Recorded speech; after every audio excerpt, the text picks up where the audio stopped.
Africatech. Africatech. Africatech. Africatech.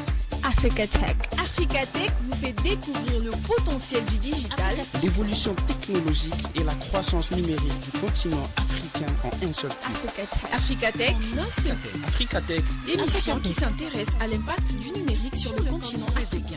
Africatech. Africatech. Africatech. Bien le bonjour à vous, très chers auditeurs, et bienvenue sur les ondes de Ifriqiya FM. Moïse Self avec vous.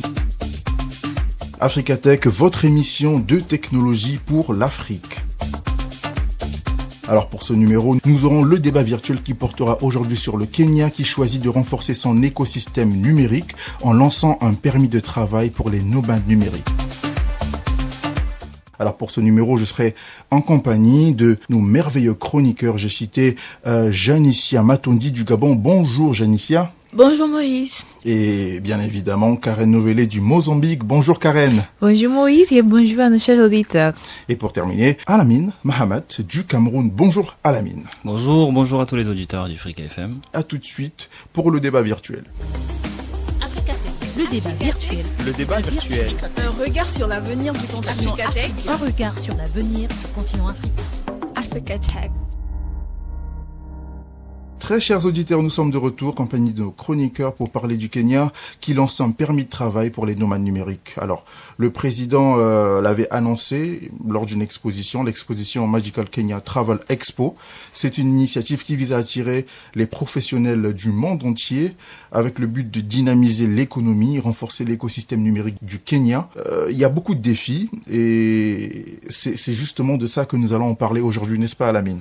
Bien sûr, c'est une très bonne initiative. Déjà, elle vise à permettre, comme tu l'as dit tout à l'heure, aux professionnels du numérique du monde entier de vivre et de travailler dans le pays tout en profitant de sa beauté naturelle et dans son cadre de vie de qualité. Bon, déjà, quelques questions se font poser, notamment comment obtenir ce permis de travail. Dans les clauses, ils ont clarifié que les candidats doivent démontrer déjà un revenu annuel d'au moins 55 000 $ et avoir un passeport valide, ainsi que fournir des preuves de travail à distance et avoir un casier judiciaire vierge pour prouver qu'ils ont déjà un logement en place au Kenya. Bon, cette initiative, ça pourrait non seulement dynamiser l'économie locale, mais aussi offrir aux travailleurs une nouvelle perspective de vie. Très bien, moi je pense que pour nos auditeurs, ce serait déjà bien d'être en mesure de définir déjà c'est quoi un nomade numérique. Est-ce que Janicia, tu veux nous donner une définition de ce qu'est un nomade numérique ? Ok, on peut dire que les nomades numériques sont ces personnes-là qui peuvent travailler à distance tant bien qu'ils peuvent s'installer dans des pays différents et conserver leurs emplois à l'étranger, c'est-à-dire que ils pourront faire du télétravail, offrir des services tout en étant dans des pays quelconques. Donc c'est-à-dire, je suis par exemple, je suis au Cameroun, je décide de m'installer, je sais pas, au Kenya, mais je garde mon travail au Cameroun, c'est ça ? Oui, c'est justement ça. Très bien. Et Karen, qu'est-ce que toi tu penses de cette initiative ? Bon, moi je trouve que c'est une bonne initiative et quand même ça va dynamiser le marché du travail au Kenya et aussi offrir aussi une bonne opportunité quand même pour avoir des travailleurs qualifiés parce que dans différents domaines, parce que normalement les nomades numériques sont des personnes de différents domaines, ce que je sais par exemple des photographes, des enseignants aussi qui font des cours en ligne, des designers, des chercheurs aussi, donc ça va dynamiser le marché quand même et ça va faire que le Kenya aussi un pays que les autres pays ont envie d'y aller et ça va faciliter cet changement culturel, on dirait. Est-ce que la mise en place de ce visa pour les nomades numériques va changer le paysage du travail au Kenya, notamment pour les entreprises locales et les travailleurs traditionnels ? Le visa pour les nomades, ça va énormément transformer le marché déjà, parce que déjà, premier critère qu'on peut citer, c'est la stimulation de l'économie locale, parce que les nomades, eux, ils dépensent généralement plus en logement, parce que dans les termes du permis, il faut avoir une carte de séjour ou un visa valide, c'est-à-dire tu peux être au Cameroun, mais ton visa pour le Kenya doit être valide, et ce visa est payant, et tu dois avoir un logement que tu dois payer. Il y a également dans la création des opportunités avec l'arrivée des professionnels du numérique qui peut encourager les entreprises locales à adopter des technologies plus avancées et à innover, créant également ainsi de nouvelles opportunités d'emploi sur le territoire local. On peut également citer le renforcement de l'écosystème numérique dans la mesure où en attirant les talents internationaux, le Kenya va renforcer son écosystème numérique en favorisant ainsi la croissance des startups et des différentes petites micro-entreprises, des PME qui sont déjà sur le territoire. On a également dans la formation et le transfert des compétences, parce que les nomades, ils peuvent partager leurs compétences et leurs expériences. Parce que déjà, ce sont des gens qui travaillent avec la technologie. Ils sont à distance. Tant qu'ils ont de la connexion Internet, ils peuvent partager et ainsi renforcer l'écosystème numérique déjà au Kenya. On a également dans la diversification des revenus, parce que les travailleurs traditionnels peuvent bénéficier, comme Karen l'a dit, les nomades sont des gens qui travaillent qui touchent à tout, domaines. Touchent à tout, mais plus dans le numérique. Oui. Donc ça va diversifier déjà les revenus, parce que avec ces nouvelles opportunités de travail liées aux besoins des nomades eux-mêmes, les services de traduction par exemple, les guides touristiques ou de logistique, ça va renforcer et ça va diversifier les différents revenus des personnes locales sur le territoire. Quelqu'un par exemple en Afrique centrale, tu vas quitter l'Afrique centrale pour arriver au Kenya, tu es obligé d'abord de t'adapter à la langue, notamment tu as besoin d'un traducteur, Oui. tu as besoin d'un guide pour savoir où tu vas, et le guide va te servir où tu vas et ce dont tu as besoin. Donc ça va booster l'économie locale déjà. Et Génicia, tu veux rebondir sur la question? C'est vraiment comme Alamine le disait.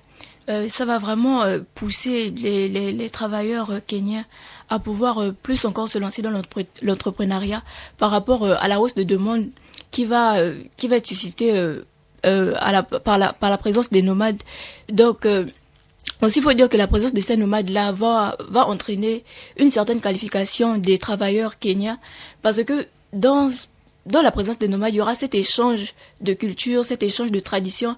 Et dans cela, les nomades pourront transmettre aux Kenyans certaines pratiques dans le numérique, peut-être qu'ils n'ont pas forcément encore en eux. Donc, ça va vraiment inciter cette croissance-là économique. Mais est-ce que, oui, Karen, tu veux rebondir sur la question? Oui, non, juste pour dire que voilà, ça va transformer quand même. Je peux dire que le Kenya va avoir un potentiel de se positionner dans le continent africain quand même comme en destination pour les différentes nomades numériques. Oui, tout à fait. Mais moi, je suppose que c'est aussi la question de plusieurs auditeurs, mais est-ce que le travail du Kenyan, c'est-à-dire celui qui habite, du citoyen kenyan qui habite au Kenya, n'est pas menacé par la venue d'un nomade numérique? Est-ce qu'il ne doit pas craindre que son travail soit volé en quelque sorte?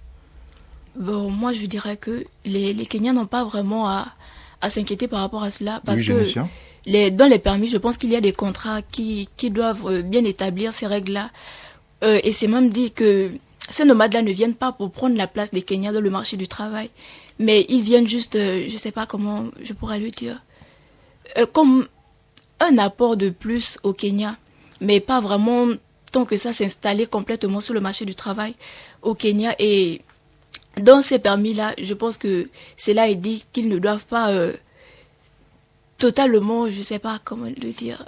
Si je peux t'aider, oui, je dirais, par exemple, je dirais que les clauses de détention ou bien d'obtention du permis sont déjà bien établies. Notamment, on a la déclaration des biens, parce que les nomades qui doivent arriver, ils doivent déclarer tous leurs biens. Ce qui est très important pour le gouvernement kenyan. Ils ont une classe de visa déjà attribuée, c'est dénommé classe N normalement. Ils ont une catégorie de visas spéciaux pour eux-mêmes.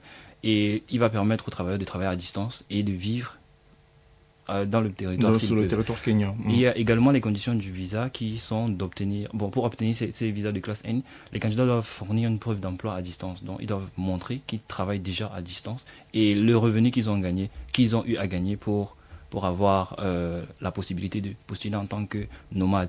Il y a également quelques restrictions du travail, comme Janice en a parlé tout à l'heure, pour un peu faciliter la vie au Kenya, pour qu'ils ne se disent pas que non.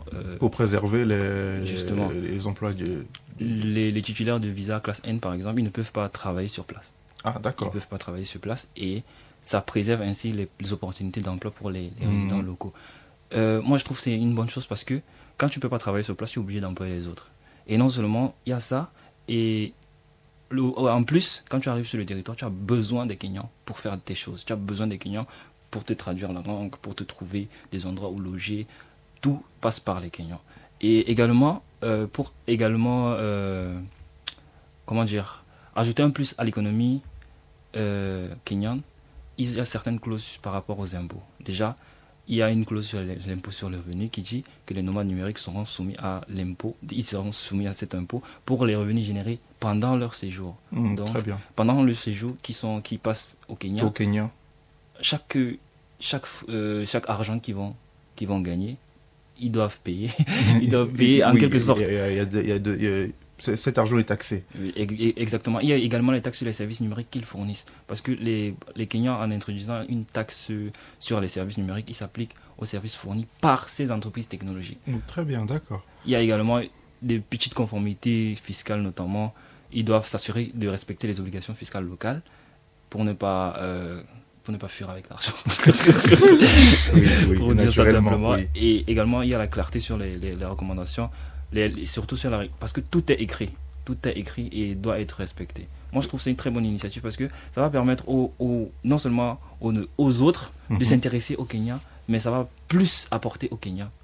Oui, je crois que je suis d'accord avec Alamine. Ça va promouvoir beaucoup plus des initiatives locales, par exemple des startups, des nouvelles startups, des coworking, parce qu'on a toujours, quand on voit quelque chose de nouveau, on a toujours envie de chercher beaucoup plus, de savoir, oui, qu'est-ce que c'est, qu'est-ce qu'on peut faire pour l'améliorer aussi. Et peut-être pour aller ailleurs, on ne sait pas que dans quelques années, peut-être ça sera des Kenyans qui voulaient sortir pour être des nomades numériques dans différents pays. Donc ça va quand même apporter des avantages. Oui, et je pourrais aussi ajouter qu'il n'y a pas seulement que les Kenyans qui vont profiter, mais également les nomades, du fait que le cadre que le Kenya pourra proposer, ce cadre convivial là pourra être une source d'inspiration pour les nomades, et ça va promouvoir l'innovation chez ces nomades-là. Bien, alors moi je pense que vous l'imaginez très bien, un projet d'une telle envergure n'est pas sans défi. Il y a certainement beaucoup de choses auxquelles on peut penser. J'imagine que, Alamine, tu as quelque chose à dire sur la question. Bon, comme tu l'as dit, c'est un grand projet et surtout en Afrique, la plupart des projets sont souvent minés par quelques entraves, donc les infrastructures technologiques. Bon, ça c'est à double tranchant. C'est pas à double tranchant, ça peut être un inconvénient comme un avantage. Un avantage, très bien. Un avantage dans la mesure où l'accès à certaines technologies, comme les infrastructures technologiques par exemple, s'il y a un manque d'infrastructures technologiques, grâce à ce projet, le Kenya, ça va pousser le Kenya à investir sur le secteur technologique, à augmenter le budget pour les infrastructures numériques, et ça va aussi faciliter la population à s'intéresser à la technologie. Bon, il y a également le coût de la vie. Les nomades vont souvent au Kenya, ça c'est sûr, la vie est chère, surtout pour les étrangers. Oui. Maintenant, les nomades vont, avec leur style de vie, imagine quelqu'un qui gagne par exemple $55,000, son revenu annuel. Ça veut dire qu'il peut se permettre de dépenser. Certainement. Il peut se permettre de dépenser. Du coup, l'augmentation du coût de vie au Kenya peut drastiquement changer. Et ça peut impacter les locaux. Ça peut impacter les locaux, ça c'est un inconvénient.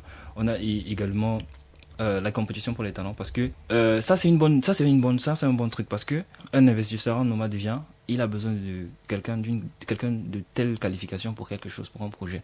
Il balance sa demande d'offre, son offre d'emploi. Son appel d'offres. Oui. Il fait un appel d'offres. Il fait un appel d'offres et plusieurs Kenyans ont la capacité de répondre à cet appel. Ça va créer une petite compétition entre eux et ça va pousser chacun d'eux à aller vers le nomade pour rendre ce service. Quand tu rends un service, tu vas gagner l'argent, mon frère. Tu vas gagner l'argent. Il y a également un défi, c'est de mettre des réglementations et conformer avec la législation locale.